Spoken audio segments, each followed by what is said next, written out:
യാത്രകൾ എപ്പോഴും ഇങ്ങനെയാണ്, ജീവിതം പോലെ. നമ്മളെ സ്നേഹിക്കുന്നവർ ഒപ്പമുള്ളപ്പോഴേ അതിനൊരു പൂർണ്ണതയുണ്ടാവും.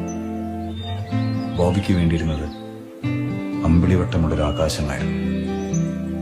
ആകാശത്തുള്ള അമ്പിളിക്ക് കാലുറച്ചു നിൽക്കാനും നൃത്തം ചവിട്ടാനും ഒരു ഭൂമി. യാത്രകൾ തുടരുകയാണ്. എത്രമേൽ സരസമാ ലക്ഷ്യങ്ങൾ, അത്രമേൽ കഠിനമോ മാർഗങ്ങൾ. മണ്ണിലാണ് സ്വർഗം, ഈ നിമിഷമാണ് നെൽപ്പർത്തീസ.